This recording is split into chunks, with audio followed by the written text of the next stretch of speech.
1976 మే 29న విడుదలై బాపు గారి దర్శకత్వ జీవితంలోనూ కృష్ణరాజు గారి నట జీవితంలోనూ కూడా మరపురాని మిగిలిపోయిన చిత్రం భక్త కన్నప్ప. ఆ చిత్ర విశేషాలు ఈ రోజు మాట్లాడుకుందాం. ముందుగా ఈ చిత్ర కథ ఏమిటో క్లుప్తంగా చూద్దామండి. ఎందుకంటే తర్వాత నేను సినిమా గురించి చెప్పేటప్పుడు కొన్ని దృశ్యాలను ఉదహరిస్తూ ఉంటాను. ఈ కథ మూలం ద్వాపర యుగంలో అర్జునుడి దగ్గర మొదలవుతుంది. అర్జునుడు పాశుపతాస్త్రాన్ని కోరి శివుడి కోసం ఘోరమైన తపస్సు చేస్తాడు. తీరా శివుడు ప్రత్యక్షం అయ్యాక అతను పాశుపతాస్త్రం కంటే కూడా నాకు ముక్తి ప్రసాదించు అని కోరతాడు. శివుడు చెబుతాడు అర్జునుడికి, నువ్వు కొన్ని బాధ్యతలు నెరవేర్చడానికి ఈ అవతారంలో ఉన్నావు, ఇప్పుడు కాదు నీకు ముక్తి ప్రసాదించేది, ఈ బాధ్యతలను నిర్వర్తించు, వచ్చే జన్మలో నీకు ముక్తినిస్తాను అని శివుడు చెప్తాడు. ఆ కథ అక్కడ అయిపోయాక కలియుగంలో ఆ అర్జునుడే తిన్నడుగా పుడతాడు. పార్వతీదేవి ఒక పసిపిల్లవాడిగా అతన్ని తీసుకెళ్లి అడవిలో వదిలేస్తుంది. అక్కడ గిరిజన దొర ఈ పసిబిడ్డను చూసి దేవుడిచ్చిన ప్రసాదంగా పెంచుకుంటూ ఉంటాడు. అతని పేరు తిన్నడు. ఆ గూడెం దొరకి ఒక అమ్మాయి ఉంటుంది. ఆ అమ్మాయి పేరు నీల. నీల తిన్నడు చిన్నప్పటి నుంచి ఒకరు కలిసి పెరుగుతారు. ఒకళ్ళ మీద ఒకళ్ళకి మనసు అవుతుంది. కానీ ఆ గూడెం దొరకి ఒక మేనలుడు ఉంటాడు. అతని పేరు మల్లన్న. అతను కూడా నీల మీద మనసు పడతాడు, వరస అవుతుంది కాబట్టి. అలా వీళ్ళిద్దరి మధ్య తగాదాలతోటి నీల కోసం వీళ్ళిద్దరూ ఒకళ్ళనొకళ్ళు తగాదా పడడంతో పెరుగుతూ ఉంటారు. ఒకరోజు ఆ గూడెం దొర వీళ్ళిద్దరూ నీల కోసం పోటీ పడుతున్నారని తెలిసి నిజంగానే అతను పోటీ పెడతాడు. వీళ్ళిద్దరూ ఆ పోటీలో ఎవరు గెలిస్తే వాళ్ళకి నీలనిస్తాడు అంటాడు. అన్ని రకాల ఆయుధాలతోటి జరిగిన పోటీలో మన తిన్నడే గెలుస్తాడు. నీలని ఆ గూడెం ద్వారా అన్నమాట ప్రకారం తిన్నడికిచ్చి వివాహం చేస్తాడు. చేయడానికి నిర్ణయిస్తాడు. నిర్ణయించాక అతను ఏమంటాడంటే, నువ్వు గెలిచావు కదా, అమ్మోరికి దండం పెట్టు, దండం పెట్టాక మన ఆచారం ప్రకారం ఈ గూడానికి నిన్ను దొరన చేస్తాను అంటాడు. కానీ తిన్నడు ఆ అమ్మోరికి దండం పెట్టడానికి అతను అంగీకరించడు. పూజించేటటువంటి మనుషుల్నే బలి తీసుకుని అమ్మోరు దేవత ఎలా అవుతుంది, బొమ్మే కాని అని అతను దండం పెట్టుకోవడానికి ఒప్పుకోడు. కానీ దొర ఏమంటాడంటే, ఆచారం ప్రకారం ఇది జరిగితేనే నీకు అధికారం ఇస్తాను అంటాడు. అధికారాన్ని కూడా వదులుకుని నీలను తీసుకుని బయట ప్రపంచంలోకి వెళ్లిపోతాడు తిన్నడు. ఆ విధంగా తిన్నడు నీల ఇద్దరూ కలిసి కాళహస్తి వెళ్లి అక్కడ అడవిలో ఒక పర్ణశాల నిర్మించుకుని అక్కడ జీవిస్తూ ఉంటారు. నీలకేమిటంటే, ఈ తిన్నడికి ఎలాగైనా సరే భక్తి కలిగించాలి అని ఆ కాళహస్తీశ్వర స్వామి దేవాలయంలో ఉన్నటువంటి ఒక పూజారి దగ్గరికి వెళుతుంది. కైలాసనాథ శాస్త్రి. అతనిది కూడా చాలా ప్రధానమైన పాత్ర ఈ సినిమాలో. ఆయన దగ్గరికి వెళ్లి, నా భర్త నిరీశ్వరవాది, అతనికి ఎలాగైనా భక్తి ఉండేలాగా చూడమని చెప్తుంది. అతను అప్పటికే మోసగాడు, చాలా మందిని మోసం చేస్తూ ఉంటాడు. రోజు నేను కైలాసం వెళ్ళొస్తున్నాను అని చెప్పి ఆ చుట్టుపక్కల ప్రజలందరికీ కూడా కట్టుకథలు చెబుతూ ఉంటాడు. అలాగే మీ ఆయనకి నేను శివుడి మీద భక్తి కలిగేలా చేస్తాను అని నీలని నమ్మించి ఒకరోజు నీలని బలాత్కారం చేయబోతాడు. అదే సమయంలో తిన్నడు వచ్చి నీలని కాపాడతాడు, కైలాసనాథ శాస్త్రిని చితగొడతాడు.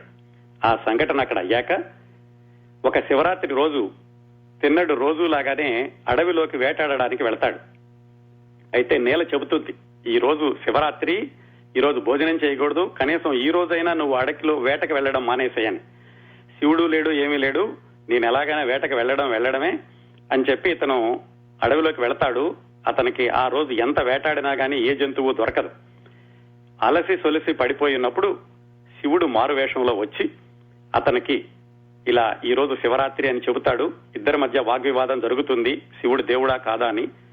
చివరికి ఆ శివుడు మారువేషంలో వచ్చినటువంటి శివుడు నీల దగ్గరికి వెళ్లి, మీ తిన్నడు ఇచ్చాడని చెప్పి కొన్ని ఆహార పదార్థాలు ఇస్తాడు. ఆమెకి అప్పుడు తిన్నడిలో శివుడు కనపడతాడు. శివుడు శివుడు అంటుంటే అసలు శివుడు ఎక్కడున్నాడు ఏమిటి చూద్దామని అతను గుడిలోకి వెళతాడు తిన్నడు.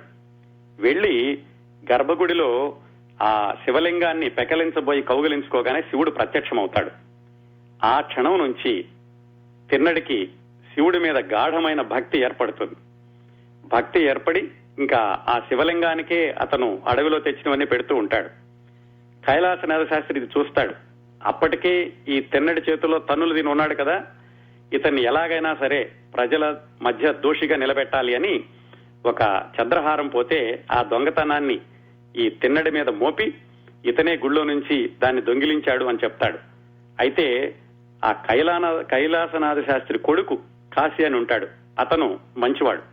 తండ్రి యొక్క దురాగతాల్ని ప్రజలందరి మధ్య చెప్పి అది దొంగిలించింది తిన్నడు కాదు అని నిరూపిస్తాడు. ఆ విధంగా తిన్నడు శివభక్తుడవుతాడు. అతని మీద వచ్చిన అపవాదు కూడా తొలగిపోతుంది. ఇలా శివుణ్ణి పూజిస్తూ ఉండగా ఒకరోజు శివుడి కంటిలో నుంచి రక్తం కారడం చూసి తన కన్ను తీసి శివుడికి పెడతాడు. రెండో కన్ను కూడా పెకలించి పెట్టబోతూ ఉండగా శివపార్వతులు ప్రత్యక్షమై అతడికి ముక్తిని ప్రసాదిస్తారు. అక్కడి నుంచి తిన్నడు నువ్వు కన్ను తీసి నాకు అర్పించావు కాబట్టి నువ్వు భక్త కన్నప్పగా చరిత్రలో నిలుస్తావు అని అతను దీవిస్తారు. ఇదండి కథ. అయితే మీరు రకరకాల చోట్ల గనక ఈ కాళహస్తీశ్వర మహత్యం గురించి, కాళహస్తి ఆ దేవాలయం యొక్క స్థల పురాణం గురించి, ఈ కన్నప్ప గురించి కథలు చదివితే వేరు వేరు రూపాంతరాల్లో కనిపిస్తూ ఉండొచ్చు. ఇలాగే ఉండకపోవచ్చు ఆ కథ. ఎందుకంటే చిత్రంలోని ఆకర్షణ కోసమని కొన్ని సన్నివేశాలని వీళ్లు కూడా కల్పించి ఉండొచ్చు. ఎందుకు చెప్తున్నానంటే ఈ భక్త కన్నప్ప కథ కాళహస్తి మహత్యం అనేటటువంటి పేరుతోటి ఈ భక్త కన్నప్ప రావడానికి 22 సంవత్సరాల ముందు అంటే 1954లో వచ్చిందండి. దాంట్లో కథ ఇప్పుడు మనం చెప్పుకున్న కథలాగా ఉండదు, కొంచెం వ్యత్యాసం ఉంటుంది. అసలు ఆ సినిమాకి కూడా 1954లో వచ్చిన కాళహస్తి మహత్యం సినిమాకి కూడా ఒక ప్రత్యేకత ఉందండి. అది కూడా పూర్తిగా భక్త కన్నప్ప కథే. ఆ సినిమా ప్రత్యేకత ఏమిటంటే కన్నడంలో సూపర్ స్టార్ ఉన్నారు కదా, ఉండేవాళ్లు, కన్నడ కంఠీరవ రాజ్ కుమార్. ఆయన కన్నడంలో బేడర కన్నప్ప అని ఒక సినిమా చేశారు. దాదాపుగా హీరోగా ఆయనకి అది మొట్టమొదటి సినిమా. ఆ సినిమా కన్నడంలో అత్యధికమైన ప్రజాదరణ పొందింది. అది కూడా ఎలా జరిగింది? ఈ రాజ్ కుమార్ 1929లో పుట్టారండి. ఆయన ఏమిటంటే 8 సంవత్సరాల వయసులోనే చదువు మానేసేసి నాటకాల్లోకి వెళ్లారు. ఎందుకంటే రాజ్ కుమార్ గారి నాన్నగారు కన్నడంలో నాటకాలు వేస్తూ ఉండేవాళ్ళు. గుబ్బి వారి నాటక సంస్థ అని దాంట్లో నాటకాలు వేస్తూ ఉండేవాళ్ళు. ఆ గుబ్బి నాటక కళా సమితి వాళ్లే ఈ భక్త కన్నప్ప నాటకాన్ని రంగస్థల నాటకంగా ప్రదర్శిస్తూ ఉండేవాళ్ళు. వాళ్ళు దాన్ని సినిమాగా తీసినప్పుడు దాంట్లో రాజ్ కుమార్ హీరోగా వేషం వేశారు, ప్రధానమైనటువంటి పాత్ర ధరించారు. ఆయన అంతవరకు కూడా సినిమాల్లో చిన్నపిల్లడిగా బాల పాత్రలో చిన్న చిన్న వేషాలు వేస్తూ వచ్చారు. కానీ ఆయనకి ప్రముఖంగా పేరు తీసుకొచ్చినటువంటి సినిమా ఈ బేడర కన్నప్ప. ఆ సినిమా అయిపోయాక వాళ్లే దాన్ని తెలుగులో కూడా పునర్నిర్మించారు. డబ్బింగ్ కాకుండా మళ్ళా తీశారండి. గుబ్బి కర్ణాటక వారి అని కాళహస్తి మహత్యం పేరుతో 1954లోనే తీశారు. తెలుగులో తీసినటువంటి సినిమాలో రాజ్ కుమార్ గారే నటించారు భక్త కన్నప్పగాను. ఆయన పక్కన నీలగా నటించింది పాతాళ భైరవ సినిమాలో కథానాయికగా నటించిన మాలతి. అలాగే ఈ కైలాసనాథ శాస్త్రిగా నటించిందేమో ముదిగొండ లింగమూర్తి అని ఆయన. ఆ కైలాసనాథ శాస్త్రి కొడుకుగా మన పద్మనాభం గారు నటించారు. ఆ సినిమా కూడా చాలా బాగా ఆడింది తెలుగులో. తెలుగులో కూడా 25 వారాలు నడిచింది. ఈ సినిమా ఇంకో ప్రత్యేకత ఏమిటంటే ఈ కన్నడ కంఠీరవ రాజ్ కుమార్ గారు ఒక్క కన్నడ భాషలో తప్ప ఇంకా ఏ భాషలోనూ ఆయన నటించలేదండి. కన్నడంలోనే 200 పైగా చిత్రాల్లో నటించారు. 206, 210. ఆయన నటించిన ఏకైక కన్నడేతర చిత్రం ఈ కాళహస్తి మహత్యం. దీని తర్వాత ఆయన ఇంకా ఏ భాషలోనూ నటించలేదు కన్నడంలో తప్ప. ఇది ఈ భక్త కన్నప్ప యొక్క మొట్టమొదటి వర్షన్ అండి. 1954లో వచ్చింది. దాన్ని అలా ఉంచితే కృష్ణరాజు గారి దగ్గరకు వస్తే ఆయన సొంత చిత్ర నిర్మాణ సంస్థ గోపీకృష్ణ బ్యానర్ మీద వచ్చినటువంటి రెండో సినిమా ఈ భక్త కన్నప్ప. అసలు ఆయన ఈ సినిమాలు తీసేటటువంటి దశకి ఎలా వచ్చారంటే 1966లో ఆయన చిలకా గోరింక అనే చిత్రంతో కథానాయకుడిగా చిత్రరంగ ప్రవేశం చేశారు. ఆయన మొదటి సినిమా గురించి తర్వాత ఎప్పుడైనా సమయం సందర్భం వచ్చినప్పుడు మాట్లాడుకుందాం. ఆ చిలకా గోరింక సినిమాకి దర్శకుడు ప్రత్యేగాత్మ. మనం 2 వారాల క్రితం భార్యాభర్తల సినిమా మాట్లాడుకున్నాం చూడండి. దానికి మొట్టమొదటిసారిగా దర్శకత్వం వహించింది ప్రత్యేగాత్మ గారని. ఆయన దర్శకత్వంలో వచ్చినటువంటి చిలకా గోరింకలో హీరోగా కృష్ణరాజు గారు వెండి తెరకు పరిచయం అయ్యారు. అయితే దురదృష్టవశాత్తు ఆ సినిమా ఘోర పరాజయం పాలైంది. ఆ తర్వాత ఏం చేద్దామా అని ఆయన ఆలోచించి కొన్ని రోజుల పాటు నటన గురించి పుస్తకాలు చదివారు. పుస్తకాలు చదివితే నటన రాదు అని తెలుసుకుని ఆయన సిహెచ్ నారాయణరావు ఒక పాత నటుడు ఉండేవాళ్ళు. ఆయన తెలుగు సినిమాలు వచ్చిన మొట్టమొదట్లో హీరోగా బాగా ఒక వెలిగినటువంటి వ్యక్తి. ఆయన దగ్గరికి వెళ్లి ఈయన ప్రాక్టికల్ గా నటన అంటే ఏమిటో ఆయన దగ్గర కూడా శిక్షణ తీసుకున్నారు. ఇవన్నీ అయ్యాక ఆయన వేషాల కోసం చూస్తున్నప్పుడు హీరో వేషాలు రాలేదు. సమయం గడిచిపోయింది కదా, చాలా మంది వస్తూ ఉన్నారు. ఆయన కళ్ల ముందే చిత్రరంగ ప్రవేశం చేసిన కృష్ణ, చంద్రమోహన్ వాళ్ళంతా హీరోలు అయిపోయారు. ఈయనకి మాత్రం హీరో వేషాలు రాలేదు. అలాంటి సందర్భంలో ఆయన విలన్ వేషాలకి లేకపోతే సెకండ్ హీరో వేషాలకి ఒప్పుకుని దాదాపుగా 25-30 సినిమాలు ఒక 3-4 సంవత్సరాల పాటు అలాగా ఆయన చిన్న పాత్రలు వేస్తూ చిత్ర నట జీవితాన్ని కొనసాగించారు. అలా కొనసాగుతూ ఉండగా ఆయనకి మొక్కొక బ్రేక్ ఎప్పుడు వచ్చిందంటే మళ్ళా హీరోగా పరిచయం అవడం. అది కూడా ప్రత్యేగాత్మ గారి తమ్ముడు హేమాంబరధరరావు అని ఆయన ఇంటి దొంగలు అనే చిత్రంలో కృష్ణరాజు గారిని మళ్లీ హీరోగా పరిచయం చేశారు. ఆ విధంగా సహాయ నటుడు విలన్ పాత్రల నుంచి మళ్లీ హీరోగా ఆయన రూపాంతరం చెందిన చిత్రం ఇంటి దొంగలు. ఇది భక్త కన్నప్పకి దానికి సందర్భం లేదు కానివ్వండి, ఒక చిన్న విషయం చెప్తాను. ఈ ఇంటి దొంగల సినిమాలో అందులో ఒక మంచి పాట ఉందండి, కొండ మీద వెండి వాన అని. ఆ పాట చిత్రీకరణ జరిగేటప్పుడు కృష్ణరాజు గారికి డాన్స్ నేర్పడానికి ఒక కుర్రాడిని తీసుకొచ్చారట, డాన్స్ అసిస్టెంట్. ఆ కుర్రాడు చాలా ఫాస్ట్ గా నేర్పుతుంటే కృష్ణరాజు గారు అరే కొంచెం నెమ్మదిగా నేర్పరా బాబు నాకు కొత్త అని చెప్తుంటే అలాగే అన్నగారు అనేవాడట, మళ్ళీ ఫాస్ట్ గా చేసేవాడట. అతను డాన్స్ చేయడమే కాకుండా సెట్ లో చాలా గిమ్మిక్స్ చేస్తూ ఉండేవాడు. ఇవన్నీ చూసి ఆ కుర్రాడిని అందరూ అభిమానిస్తూ ఉండేవాడు. ఆ కుర్రాడు ఎలాగైతే కృష్ణరాజు గారు తంటాలు పడి అసిస్టెంట్ దగ్గర డాన్స్ నేర్చుకున్నారు, ఆ సినిమా అయిపోయింది, ఆ సినిమా బాగానే ఆడింది, కృష్ణరాజు గారు హీరోగా కొనసాగారు. ఎందుకు చెప్పానంటే ఆ కుర్రాడు ఎవరంటే తర్వాత రోజుల్లో ప్రముఖ హీరో, ఇప్పటికి కూడా ప్రముఖ హీరో అయినటువంటి కమల్ హాసన్, ఆయన డాన్స్ అసిస్టెంట్ గా కృష్ణరాజు గారికి డాన్స్ నేర్పారు. ఆ తర్వాత కృష్ణరాజు గారు ఎక్కడ కనపడినా ఆయన అన్నగారు కొండ మీద వెండివాన అంటూ ఉంటాడట. సరే, ఆ విధంగా ఇంటి దొంగల సినిమాతోటి ఆయన మళ్ళా హీరోగా మొదలుపెట్టి కొన్ని సినిమాలు చేశాక సొంతంగా చిత్ర నిర్మాణ సంస్థను మొదలుపెట్టి గోపీకృష్ణ మూవీస్ అనే బ్యానర్ తో కృష్ణవేణి అనే సినిమా తీశారు. వి మధుసూదన్ రావు గారి దర్శకత్వంలో వాణిశ్రీ హీరోయిన్. అది కొంచెం యాంటీ సెంటిమెంటల్ సినిమా. చాలా మంది అన్నారు ఈ సినిమా తీస్తున్నావు మొట్టమొదటిసారిగాను ఇదంతా సరిగ్గా ఆడదు అని.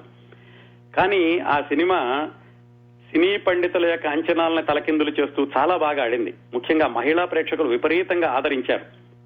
దాంతో ఈ గోపీకృష్ణ మూవీస్ కృష్ణరాజు సినిమా అనగానే ప్రేక్షకుల్లో ఒక అంచనాలు వచ్చినాయి, ఈయన మంచి సినిమా తీస్తాడు, మంచి విలువలున్న సినిమాలు తీస్తారు అని.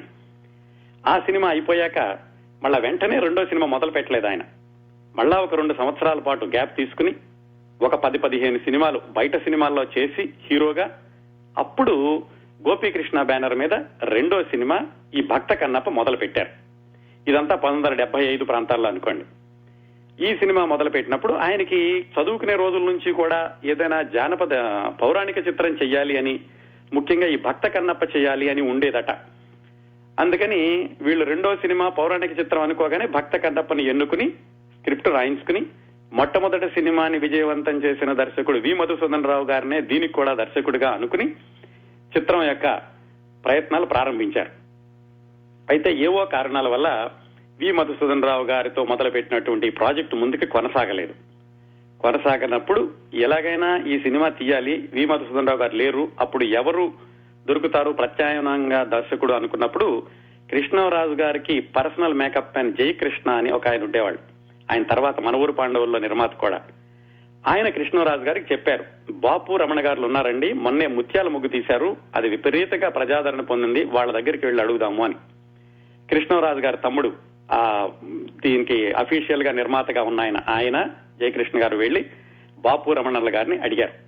వాళ్ళకు కూడా ఈ కొత్త ప్రతిపాదన నచ్చింది, శివుడి ఆధారంగా తీసేటటువంటి సినిమాని. వాళ్ళు అంతవరకు ఓన్లీ రాముడి కథ ఆధారంగా వచ్చినటువంటి సినిమాలే తీస్తూ వచ్చారు. వాళ్ళు ఒప్పుకున్నారు. ఆ విధంగా కృష్ణరాజు గారి గోపీకృష్ణ మూవీస్ బ్యానర్ లో బాపు రమణల సారథ్యంలో ఈ చిత్రానికి బీజం పడింది. దీంట్లో నటీనటుల ఎంపిక విషయానికి వచ్చేసరికి కథానాయకుడు ఎంపిక చేయాల్సిన అవసరం లేదు. ఎందుకంటే కృష్ణరాజు గారి సొంత సినిమా, ఆయనే హీరో, ఆయనే నటిద్దామని కూడా అనుకుని కూడా ఈ సినిమాకి ప్రణాళిక వేసుకున్నారు. ఇంకా కథానాయిక నీల విషయానికి వచ్చేసరికి ఆయన మొట్టమొదటి సినిమా కృష్ణవేణిలో నటించినటువంటి వాణిశ్రీ గారినే దీనికి కూడా హీరోయిన్ గా తీసుకున్నారు. బాపు గారి సినిమాల్లో వాణిశ్రీ గారు నటించడం బహుశా ఇదే మొట్టమొదటి సినిమా అనుకుంటాను. ఈ సినిమా అయిపోయాక బాపు గారి చిత్రీకరణ తీరు నచ్చి వాణిశ్రీ గారు ఆ తర్వాత బాపు గారి దర్శకత్వంలో గోరంత దీపంలో మేకప్ లేకుండా కూడా నటించారు. వీళ్ళిద్దరి తర్వాత ఇంకొక ప్రధాన పాత్ర మల్లన్న. దాంట్లో నటించినటువంటి నటుడి పేరు శ్రీధర్. ఆయన అంతకుముందు బాపు గారి దర్శకత్వం వహించిన ముత్యాల ముగ్గు సినిమాలో హీరో. ఆయన్ని దీంట్లో మల్లన్న పాత్రకి తీసుకున్నారు. ఇంకొక ప్రధాన పాత్ర ఆ కాళహస్తీశ్వరాలయంలోని ప్రధాన అర్చకుడు కైలాసనాథ శాస్త్రి. ఆయనది చాలా కీలకమైన పాత్ర. దానికి రావు గోపాలరావు గారిని ఎంపిక చేసుకున్నారు. ఆయన ముత్యాల ముగ్గు సినిమాతోటి ఆయన సంభాషణలతోటి ఆ తెలుగుదేశంలో ఒక దుమారం లేపేస్తున్నారు ఆ రోజుల్లో. ఈ పాత్ర ఆయన ధరించడం వల్ల ఆ ముత్యాల ముగ్గుతో వచ్చినటువంటి గుర్తింపు మరింత ఎక్కువైంది ఆయనకి. ఈ సినిమాలో కూడా చక్కటి రిలీఫ్ ఇస్తుంది ఆయన పాత్ర. ఎక్కడా ఆయన నవ్వకుండా మనల్ని నవ్విస్తూ ఉంటారు. దాంట్లోనూ ఆయన యొక్క ప్రవర్తనతోటి ఆయన పల్లెటూరి ప్రజల్ని మోసం చేసేటటువంటి తీరుని చాలా గంభీరంగా అభినయిస్తూ ప్రేక్షకుల్ని అలరించారు. ఇంకా ఈ సినిమాలో ఒక చిన్న పాత్ర అయినా కానీ చాలా పేరు తెచ్చుకున్న నటుడు ఒక ఆయన ఉన్నారండి. ఆయన ఎవరంటే ఈ పూజారి గారి కొడుకు కాశీ పాత్ర వేసినటువంటి నటుడు సారథి. ఆయన ఈ సినిమాలోకి ఎలా వచ్చారంటే, నిజానికి ఆ పాత్రను ముందుగా రాజబాబు గారిని అనుకుని ఆయనతో ఒకరోజు షూటింగ్ కూడా చేశారు. కాకపోతే ఏవో ఆయన డేట్స్ ఇబ్బంది రావడం వల్ల ఆయన ఈ సినిమాలో కొనసాగే పరిస్థితి లేకపోవడంతో ఆయన లేకపోతే షూటింగ్ కూడా ఆగిపోయే పరిస్థితి వచ్చినప్పుడు వెంటనే మద్రాసు నుంచి పద్మనాభం గారిని రమ్మని ఆయన బుక్ చేశారు. ఈ కాళహస్తి మహత్యం 1954లో వచ్చినప్పుడు దాంట్లో పూజారి గారి కొడుకుగా వేసింది కూడా పద్మనాభం గారే. అప్పట్లో ఆయన కెరీర్ మొదట్లో ఉన్నారు. 76లో ఆయన కెరీర్ ఉచ్చ స్థాయిలో ఉన్నారు. ఆయనకి ట్రైన్ టికెట్ కూడా బుక్ చేశారు మద్రాసు నుంచి ఈ షూటింగ్ స్పాట్ కి రావడానికి. సరిగ్గా ఆయన బయలుదేరే సమయానికి వాళ్ళ నాన్నగారికి ఏదో అనారోగ్యం ఉండడంతో ఆయన రాలేకపోయారు. అప్పటికప్పుడు ఈ సారథి అనేటువంటి నటుడిని అదే టికెట్ మీద ఆయన్ని షూటింగ్ స్పాట్ కి తీసుకొచ్చారు. ఇంకొక విశేషం ఏమిటంటే, ఇది 1976లో కదా మనం మాట్లాడుకునేది. దానికి 16 సంవత్సరాల క్రిందట 1960 ప్రాంతాల్లో వెలుగు నీడలని ఒక సినిమా వచ్చిందండి. ఆ సినిమాలో ఈ సారథినికి ఒక చిన్న పాత్ర ఇచ్చారు. ఆయన టేకుల మీద టేకులు తింటూ ఆ పాత్ర సరిగ్గా చేయలేకపోయేసరికి ఆయన వెనక్కి పంపించి పద్మనాభం గారిని తీసుకొచ్చారు. ఆ విధంగా అందులో సారథి గారి పాత్ర పద్మనాభం గారిని వరిస్తే ఈ సినిమాలో పద్మనాభం గారు చేయాల్సిన పాత్ర సారథి గారికి వచ్చింది. ఆయనకు కూడా చాలా చక్కటి పేరు వచ్చింది. దీంట్లో కోకోపా అనడం, ఆయన సంభాషణ ఉచ్చారణ, తండ్రిని ఎదిరించేటటువంటి తీరు, ఆయన సంభాషణలోని వ్యంగ్యం, ఇవన్నీ కలిసి ఆయన పాత్ర కూడా చక్కటి గుర్తింపుని తీసుకొచ్చింది ఈ సినిమా. ఇంకా ఈ సినిమాలో మిగతా పాత్రలన్నీ కూడా ప్రభాకర్ రెడ్డి గారు కోయ దొరగా వేస్తారు. మిగతావన్నీ చిన్న చిన్న పాత్రలు. శివుడు గాను, పార్వతి గాను, బాలయ్య, పిఆర్ వరలక్ష్మి ఒక ఆవిడ వేశారు. ఇంకో చాలా తక్కువ సేపు కనిపించేటటువంటి పాత్ర ఒకటి ఉంటుందండి, తిన్నడు చిన్నప్పటి పాత్ర. అది వేసింది బేబీ రోహిణి.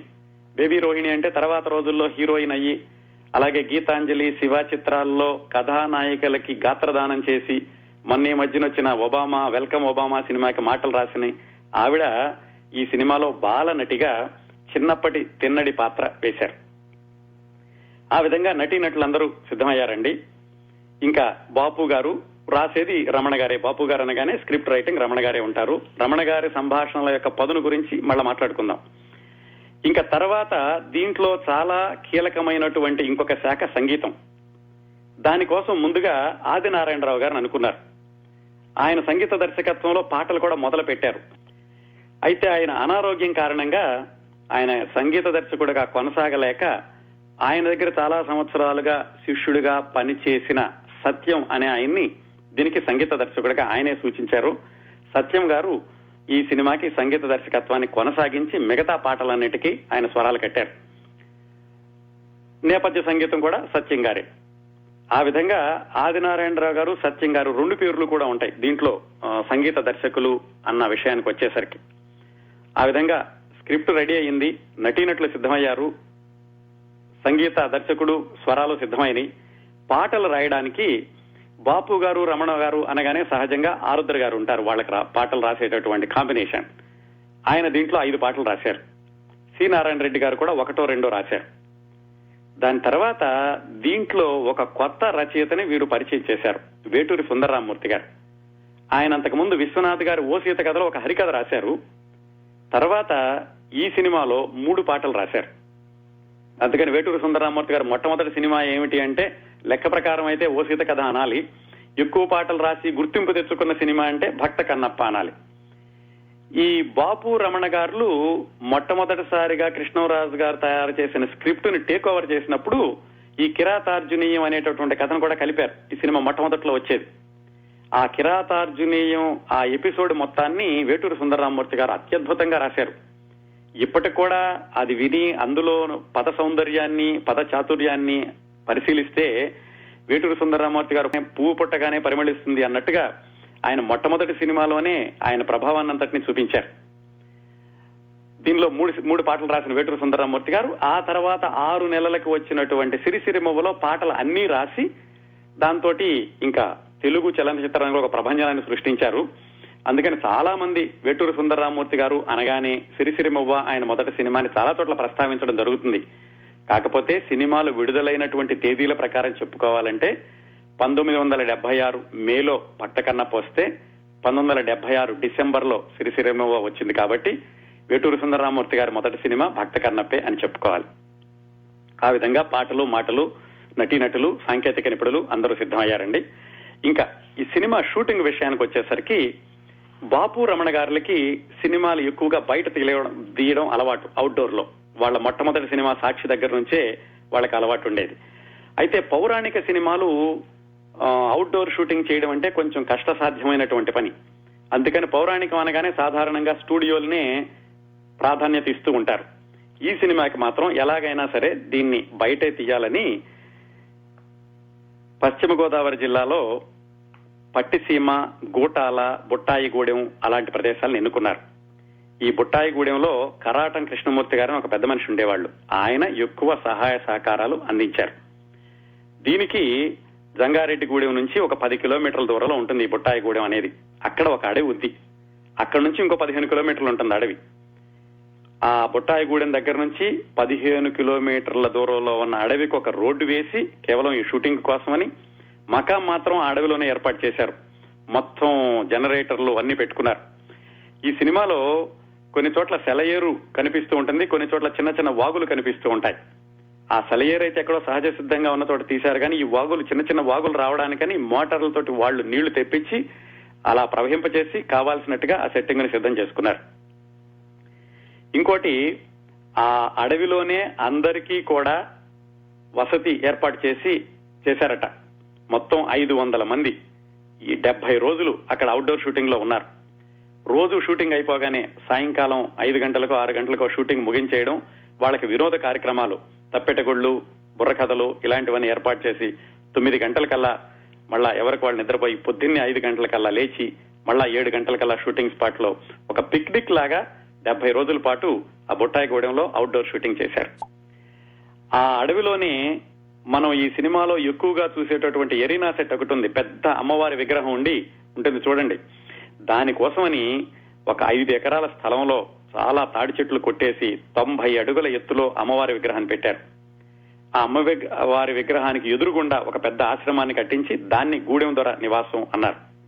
ఆ సెట్టు ఒక్కటే వేయడానికి 45 రోజులు పట్టిందటండి. అలాగే కాళహస్తి దేవాలయం అని చూపించడానికి ఆ పట్టిసీమలో కొండ మీద ఉన్నటువంటి ఒక గుడిని వాడుకున్నారు. అక్కడికి జనరేటర్లు, కెమెరాలు అవన్నీ మోసుకెళ్ళడానికి గోదావరి మీదుగా ఒక పంట మీదుగా వాటన్నింటి దాటించి కొండ మీదకి మోసుకుంటూ వెళ్లారట. ఇంత కష్టపడ్డారు అక్కడ షూటింగ్ చేయడానికి. అయితే ఈ షూటింగ్ చేసేటప్పుడు రోజు కూడా ఏం చేసేవాళ్ళంటే బాపు గారు ముందే ఆయన పేపర్ మీద వేసుకుంటారు అన్ని కూడా, అందరికీ తెలిసిన విషయమే షాట్ ఎలా తీయాలి ఏమిటి అని. అందుకని సినిమా షూటింగ్ కి వెళ్ళడానికి ముందే స్క్రిప్ట్ దశలోనే దాన్ని చాలా ఎడిటింగ్ చేసేసుకుని ఏ సీన్ ఉంటే బాగుంటుంది, ఏ సీన్ ఉంటే బాగుండదు అనేది ముందుగానే సిద్ధం చేసుకున్నా. కానీ రోజు రాత్రిపూట బాపు గారు, రమణ గారు, కృష్ణరాజు గారు ముగ్గురు కూర్చుని రేపు ఏ సీన్ తీయాలి, ఎలా తీయాలి అని వాళ్ళు చర్చించుకుంటూ ఉండేవాళ్ళట. ఈ సెట్టింగు ఇవన్నీ వేయడానికండి ఆ రోజుల్లోనే దాదాపుగా 9 లక్షలు ఖర్చు అయిందట. అసలు సినిమా భారీ సినిమానే 12 లక్షల్లో తీసే రోజుల్లో సెట్కే 8-9 లక్షలు ఖర్చు పెట్టారు. ఈ సినిమా మొత్తం తీయడానికి 20 లక్షలు ఖర్చు అయిందట. అంత భారీగా తీశారు. ఆ భారీతనం అంతా కూడా సినిమాలో కనిపిస్తూ ఉంటుంది మనకి. ఈ సినిమాలో కండ గెలిచింది అని ఒక పాట ఉంది కదా, దాంట్లో డ్రమ్స్ ఉంటాయి అవన్నీను. దాన్ని చిత్రీకరించింది డాన్స్ మాస్టర్ శ్రీను అనే ఆయన. ఇటీవల కాలంలో మీరు టీవీలో వస్తున్నటువంటి రియాలిటీ షోస్ చూస్తుంటే మీకు డాన్స్ మాస్టర్ శ్రీను అంటే ఎవరో తెలుస్తుంది. ఆయనకి ఎప్పటి నుంచో ఈ ఒక చంద్రలేఖ అని ఒక సినిమా ఉండేది, దానిలో ఈ డ్రమ్ డాన్స్ చాలా ప్రసిద్ధి. ఆ సినిమాలో లాగా ఒక డ్రమ్స్ తో డాన్స్ పెట్టాలి అని ఆయనకు ఒక ఆలోచన ఉన్నప్పుడు ఇది కరెక్ట్ గా సరైన సందర్భం అని ఈ కండ గెలిచింది పాటలో డ్రమ్స్ పెట్టారు. 45 డ్రమ్స్ ఆ బుట్టాయిగూడెంలోనే తయారు చేయించి ఒక 80 మంది డాన్సర్లు కావాలి. చిట్ట చివరకు చూసుకుంటే వీళ్ళు తీసుకొచ్చిన వాళ్ళలో 30 మంది మాత్రమే సరైన డాన్సర్లు దొరికారు. ఇంకో 50 మంది రాజమండ్రి నుంచి తీసుకొచ్చి వాళ్ళకప్పుడు డాన్స్ నేర్పి ఈ 9 నిమిషాల పాటని 10 రోజుల పాటుగా వాళ్ళు పిక్చరైజ్ చేశారు. ఈ పాట రాసింది సి నారాయణ రెడ్డి గారండి. ఈ పాట రాయడం వెనక ఇంకొక విశేషం ఏమిటంటే, బాపు గారు ఈ పాటను తీయడానికి ముందే ఆ షార్ట్స్ అన్ని ఆయన పేపర్ మీద వేసుకున్నారు కదా, ఆ షార్ట్స్ అన్ని సి నారాయణ రెడ్డి గారికి చూపిస్తే ఆ షార్ట్స్ చూసి ఈయన పాట రాశారు. దాదాపుగా సినిమా తీస్తే ఎలా ఉంటుందో సి నారాయణ రెడ్డి గారికి ముందే బొమ్మల రూపంలో ఇది కనపడింది. అందుకనే మీరు చూస్తే కరెక్ట్ గా అందులో వచ్చేటటువంటి పదాలకి అందులో కనిపించే దృశ్యాలకి సరిగ్గా అతికినట్టుగా ఉంటుంది అనమాట. ఆ విధంగా అది రాశారు ఆయన. అలాగే ఎన్నియల్లో అనే ఒక పాట ఉంది, దాంట్లో సరిగ్గా నిజంగా వెన్నెల్లో తీసినట్టుగానే ఉంటుంది. దీనికి ఛాయాగ్రహణ దర్శకత్వం విఎస్ఆర్ స్వామి గారండి. అది నిజానికి నిట్ట మధ్యాహ్నం తీసి ఫిల్టర్స్ వేస్తారు. ఇంకో 2-3 దృశ్యాలు కూడా ఉన్నాయి వెన్నెల్లో. తిన్నడు నీల కలిసి ఉండేటటువంటి కొన్ని దృశ్యాలు కూడా వెన్నెల్లో చిత్రీకరించినవి. నిజానికి నిట్ట మధ్యాహ్నం చిత్రీకరించారు వాటిని. మనం ఆ మధ్య కళ్ళు సినిమా గురించి మాట్లాడుకున్నాం. ఎంవి రఘు కెమెరామ్యాన్ దర్శకత్వం చేశారని. ఆయన ఈ సినిమాలో చిట్ట చివరిలో అసిస్టెంట్ గా ప్రవేశించారు. ఈ విధంగా షూటింగ్ అంతా కూడా సవ్యంగా ఒక పిక్నిక్ లాగా జరిగిపోయింది.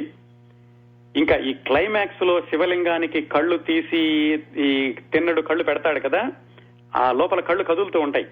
ఎవరి కళ్ళు పెట్టాలి అని ఒక 10-15 మందిని ఇంటర్వ్యూ చేసి కళ్ళు చక్కగా బాపు గారికి కావాల్సినట్టుగా ఉన్నటువంటి ఒక కుర్రాన్ని తీసుకుని అతని కళ్ళను చిత్రీకరించి దానిలో పెట్టారు. మరి కళ్ళ నుంచి రక్తం కారినట్టు చూపించాలి కదా, అది సహజంగానే ఒక బెలూర్లు పెట్టి దాంట్లో ఏదో ఎర్రటి ద్రవం పెట్టి దానిలో నుంచి రక్తం కారినట్టుగా చేశారు. ఇంకో విశేషం ఏమిటంటేనండి, ఈ సినిమా చూసినప్పుడు జాగ్రత్తగా గమనించండి. దీంట్లో పక్షుల కూతలు, అలాగే కీచురాళ్ల చప్పుడు, సెలయేటి సవడులు, గాలి ధ్వనులు ఇవన్నీ కూడా చాలా స్పష్టంగా వినిపిస్తూ ఉంటాయి. అవి రీ రికార్డింగ్ సమయంలో నేపథ్య సంగీతంతో చక్కగా వాటిని కలిపి రీ రికార్డింగ్ చేసిన ఆయన పేరు ఈఆర్ స్వామినాథన్. విచిత్రంగా ఆయనకి ఈ సినిమాకి జాతీయ స్థాయిలో ఉత్తమ రీ రికార్డింగ్ కి ఆయనకు బహుమతి వచ్చిందండి. చాలా ప్రత్యేకంగా చెప్పుకోవాలి. సాధారణంగా మనం గమనించం, కానీ సినిమా చూస్తున్నప్పుడు మన ప్రేక్షకుల యొక్క మనసులు ఆ దృశ్యంలోకి వెళ్లిపోయినట్టుంటాయి. ఎందుకంటే వీటన్నిటి వల్ల, ఈ స్పెషల్ ఎఫెక్ట్స్ వల్ల, నేపథ్య సంగీతం వల్ల. అది కూడా చాలా గొప్పగా చెప్పుకోవాల్సినటువంటి విషయం దీనిలో. ఇంకా ఈ చిత్రంలో ప్రతి దృశ్యాన్ని చూస్తేనండి అది ఒక చక్కటి వర్ణ చిత్రం లాగా ఉంటుంది. నిజంగానే బాపు గారు ఆయన చిత్రీకరించి తర్వాత దృశ్యంగా తీసినవి కాబట్టి ఆయన కుంచెలోని భావాలని కెమెరా కన్నుతో అత్యంత ప్రతిభావంతంగా తర్జుమా చేశాడు ఛాయాగ్రాహకుడు బిఎస్ఆర్ స్వామి గారు. ఇంకా సంభాషణల విషయానికి వస్తే ముళ్ళపూడి వెంకటరమణ గారు అద్భుతమైనటువంటి సంభాషణలు రాశారండి. దీంట్లో ఈ నిరీశ్వరవాదిగా ఉన్నటువంటి తిన్నడు భక్తుడిగా మారేటటువంటి సందర్భంలో 2 వైపులా వినిపించాలి కదా వాదనలో, వాటిని కూడా చాలా చక్కగా రాశారు. అలాగే ఈ తిన్నడు మల్లన్న వీళ్ళిద్దరూ పోటీలో తిన్నడు గెలిచాక నీలను తీసుకెళ్లిపోయేటప్పుడు ఈ దొర చెబుతాడు, కోయిగూడెం దొర, అమ్మకి నమస్కారం చేయమంటే అమ్మోరికి నేను నమస్కారం చేయను, ప్రజలను బలి తీసుకునేది అమ్మోరు ఎలా అవుతుంది, రక్షించేది అమ్మోరు అవుతుంది కానీ అంటాడు. అని నేను నీకు నమస్కారం పెడతాను, నన్ను గౌరవించే ఈ ప్రజలకి నమస్కారం పెడతాను, నాతో ఓడిపోయిన మల్లన్నకి నమస్కారం పెడతాను, కానీ ఆ బొమ్మకు మాత్రం నేను నమస్కారం పెట్టను అంటాడు. నా కండను నమ్ముకున్నాను, కండ సిరిని నమ్ముకున్నాను, కంటి గురిని నమ్ముకున్నాను అని చెప్తాడు. అయితే ఆ దొర అంటాడు, నువ్వు వీటిని నమ్ముకున్నావు, ఇది ఎంతకాలం ఉంటుంది, దేవుడిని నమ్ముకుంటే నీకు ఎక్కువ శక్తి ఉంటుంది అంటాడు. అలా జరుగుతుంది అనుకోండి. అలాగే చివర్లో శివుడు ప్రత్యక్షమైనప్పుడు తిన్నడికి మూడో కన్ను అంటున్నారు, మూడో కన్ను ఎక్కడుంటుంది అని తిన్నడు అడిగినప్పుడు ఆ మారు వేషంలో ఉన్న శివుడితో చెప్పిస్తారు ముళ్లపూడి వెంకటరమణ గారు. మూడో కన్ను అనేది శివుడికి మాత్రమే కాదు, ప్రతి మనిషికి ఉంటుంది. తనలోని లోపాలను తెలుసుకుని ఎదుటివాడి గొప్పతనాన్ని గుర్తించగలగడమే ఆ మూడో కన్ను. ఆ మూడో కన్ను ఉంది అని తెలుసుకున్నప్పుడు ప్రతి మనిషి కూడా శివుడు అవుతాడు అని. ఎంతటి అద్భుతమైన సంభాషణ రాశారండి. దీనికి భక్తి ఉండాల్సిన అవసరం లేదు. మనసుతో ఆస్వాదించగలిగిన ఎవరికైనా కానీ ఈ సంభాషణలు సూటిగా తాకుతాయి. ఇంత అత్యద్భుతంగా చిత్రీకరించబడినటువంటి ఈ సినిమా చాలా చక్కటి విజయం సాధించింది. అన్ని ప్రధాన సెంటర్లోనూ 100 రోజులు ఆడింది. కృష్ణరాజు గారికి చక్కటి బ్రేక్ ఇచ్చింది. ఆ తర్వాత రోజుల్లో కూడా అత్యుత్తమమైనటువంటి సినిమాలు తీసేటటువంటి సంస్థగా దీన్ని గుర్తించారు. ఈ సినిమా చూశాక కన్నడ రాజ్ కుమార్ ఆయన కృష్ణరాజు గారిని అడిగారట, ఆ స్క్రిప్ట్ అంతా నాకివ్వండి, మా అబ్బాయితో తీస్తాను అని. బాపు గారు వేసిన బొమ్మలు ఇవన్నీ కూడా కన్నడ రాజ్ కుమార్ గారికి ఇచ్చారు. ఆయన తెలియదనుకోండి. ఇంకో చిన్న కొసమెరుపు ఏమిటంటే, ఈ బుట్టాయిగూడెంలో ఈ సినిమాలో ఉన్న దృశ్యాలను చూసి చాలా మంది వెళ్లారట, అక్కడ సినిమా తీద్దాం చాలా అందంగా ఉంటుందని. అక్కడికి వెళితే ఏమీ కనపడలేదు. ఎందుకంటే ఇందులో ఉన్నవన్నీ వీళ్ళు సృష్టి